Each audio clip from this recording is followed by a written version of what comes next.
बिस्मिल्लाहिर्रहमानिर्रहीम।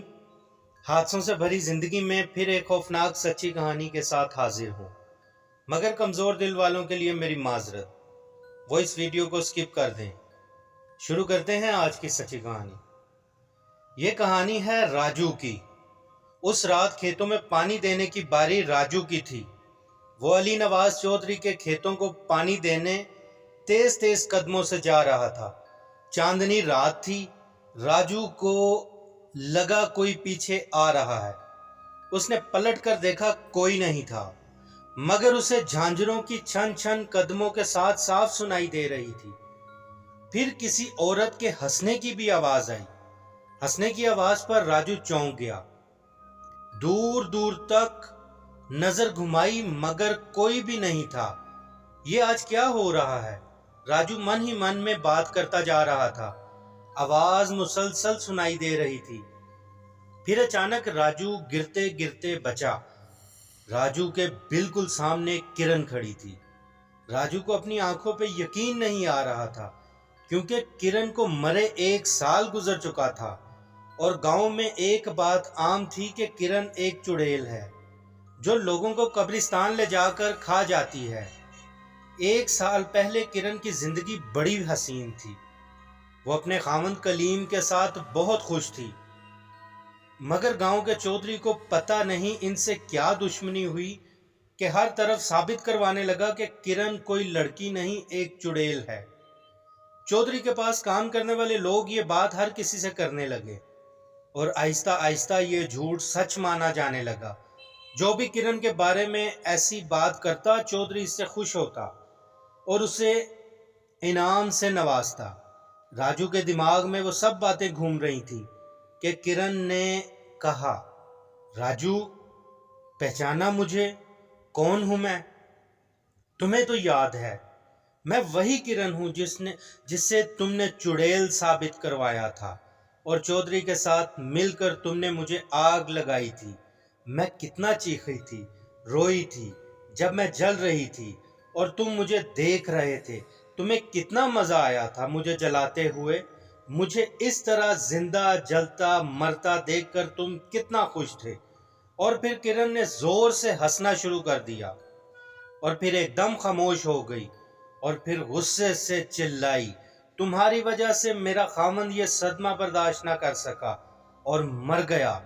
अब क्या हुआ? क्यों डर रहे हो मुझसे? राजू एकदम घुटनों पर बैठ गया और डरते हुए कहा, किरण, मुझे माफ कर दो, बड़ी भूल हो गई मुझसे। मगर किरण को अब कोई रोक नहीं सकता था। फिजा में बस एक चीख की आवाज सुनाई दी और फिर हर तरफ खामोशी छा गई। सुबह कुछ लोगों को राजू की लाश खेतों में पड़ी दिखाई दी। ऐसा लग रहा था किसी दरिंदे ने बड़ी बुरी तरह राजू को चीर फाड़ दिया था।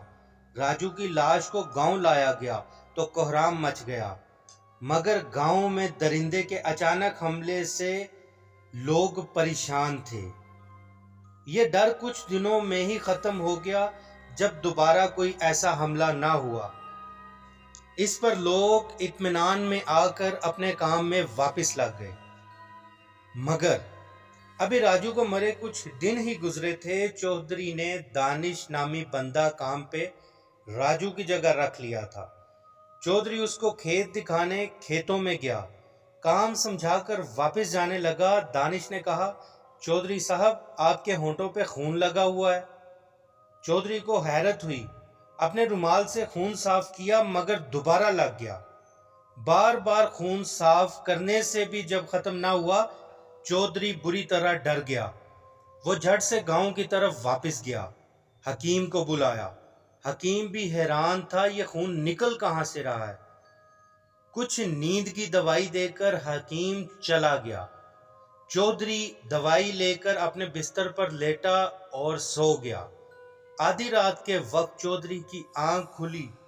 आंख खुलते ही जो उसने देखा वो कयामत से कम नहीं था उसके लिए। चौधरी के सामने किरण खड़ी थी। तुम जिंदा कैसे हुई? चौधरी के पहले ही अल्फाज ये थे। और हवेली में कैसे आई? किरण ने रोते हुए कहा, चौधरी, पहले मेरी इज्जत से खेलने की कोशिश की, फिर मुझ पर चुड़ैल होने का इल्जाम लगाकर मुझ पर पेट्रोल छिड़क कर जिंदा जलवाया तुमने। तू समझता है कि तुझे माफ कर दूंगी? मेरी रूह तेरे लिए तो तड़प रही थी, मगर तुझे आसान मौत नहीं आएगी। तुम मौत के लिए तड़पेगा। एक बार मरना तेरे लिए काफी नहीं होगा। यह खून तेरे मुंह पे लगा रहेगा और तू मरेगा।